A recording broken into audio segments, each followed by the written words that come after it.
সরকারি ও বেসরকারি বিদ্যালয়সমূহে ভর্তি 2026 অনলাইন আবেদন নির্দেশিকা। জেনে নিন অনলাইন আবেদনের বিস্তারিত নিয়মাবলী। আপনার সন্তান যদি যমজ হয় সেক্ষেত্রে একটা ফর্মেই দুজনের জন্য আবেদন করতে হবে। একই শিক্ষা মন্ত্রণালয়ের আবেদনের শুরুতে জেনে নিন আপনার কাঙ্ক্ষিত বিদ্যালয়টি এবারের ভর্তি কার্যক্রমে অন্তর্ভুক্ত কিনা। এখানে জেলা অনুযায়ী নিবন্ধিত বিদ্যালয়ের তালিকা রয়েছে। ভর্তিচ্ছু বিদ্যালয় এবং শ্রেণী নির্বাচন করে শূন্য আসনের তথ্য দেখে নিন। আবেদন ফর্মে যেতে উপরের লিঙ্কে ক্লিক করুন। আবেদন ফর্মটি যথেষ্ট সহজ এবং ব্যবহার বান্ধব। আপনি নিজেই কম্পিউটার, ল্যাপটপ অথবা মোবাইল থেকে এটি পূরণ করতে পারবেন। এই নির্দেশনাগুলো অবশ্যই ভালো করে পড়ে নিন।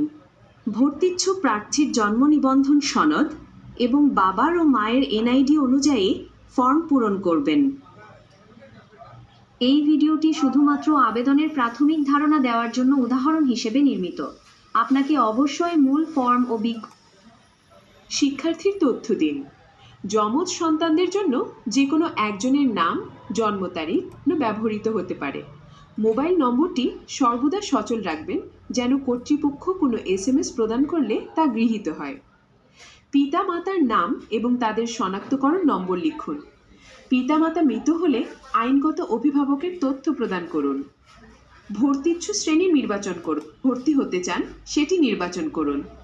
যে এলাকার বিদ্যালয় সমূহে আবেদন করতে চান সেগুলোর বিভাগ, জেলা ও থানা নির্বাচন করুন। শিক্ষার্থীর জেন্ডার এবং ভর্তিচ্ছু শ্রেণী আরেকবার মিলিয়ে নিন। আপনার জন্য প্রযোজ্য বিদ্যালয়সমূহের তালিকা পেতে এই বাটনে ক্লিক করুন। নিচে 5টি ড্রপডাউন তালিকা পাবেন, তবে বিদ্যালয় খুঁজে পাওয়া সাপেক্ষে এর সংখ্যা কম বা বেশি হতে পারে। প্রতিটি ড্রপডাউন থেকে একটি বিদ্যালয় নির্বাচন করুন।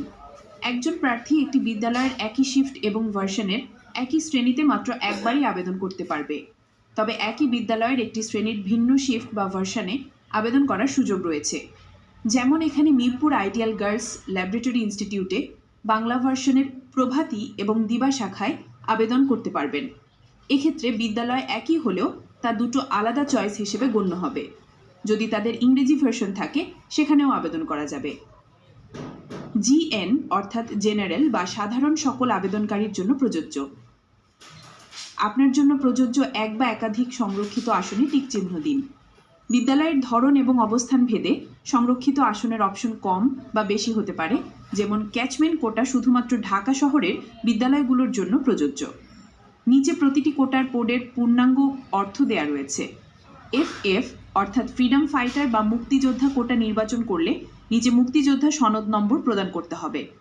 ME অর্থাৎ মিনিস্ট্রি অফ এডুকেশন বা শিক্ষা মন্ত্রণালয়ের জন্য সংরক্ষিত আসনে আবেদন করতে চাইলে নিচে মাধ্যমিক ও উচ্চ শিক্ষা বিভাগ, শিক্ষা মন্ত্রণালয় কর্তৃক প্রদানকৃত প্রত্যয়নপত্রের স্মারক নম্বর লিখতে হবে। ভুল তথ্য দিলে ডিজিটাল লটারির পূর্বে তা বাতিল বলে গণ্য হবে। TWN অর্থাৎ টুইন বা যমজ কোটা নির্বাচন করলে নিচে অপর যমজের জন্ম সনদ নম্বর দিন। যে বিদ্যালয়ে যমজ কোটা চান সেটিতে অপর যমজ অধ্যয়নরত কিনা তা উল্লেখ করুন। শিক্ষার্থীর সাম্প্রতিক তোলা পাসপোর্ট সাইজের ছবি স্ক্যান করে রাখুন। ছবির মাপ অবশ্যই দৈর্ঘ্য ও প্রস্থে 300 পিক্সেল হতে হবে। ফাইল সাইজ সর্বোচ্চ 100 কিলোবাইট এবং ধরন অবশ্যই JPG হতে হবে। ছবির দৈর্ঘ্য, প্রস্থ ও সাইজ ঠিক করার জন্য আপনি photobib.com ওয়েবসাইটটির সাহায্য নিতে পারেন। এখান থেকে খুব সহজেই ছবির আকার ও সাইজ ঠিক করে নিতে পারবেন। ছবি সংযুক্ত করুন। একই ছবি পরিবর্তন বা পরিমার্জন করে একাধিক আবেদন করা হলে আবেদনগুলো বাতিল করা হতে পারে। সমস্ত তথ্য প্রদান করা হয়ে গেলে পুরো ফর্মটি আরেকবার সতর্কতার সাথে মিলিয়ে নিন।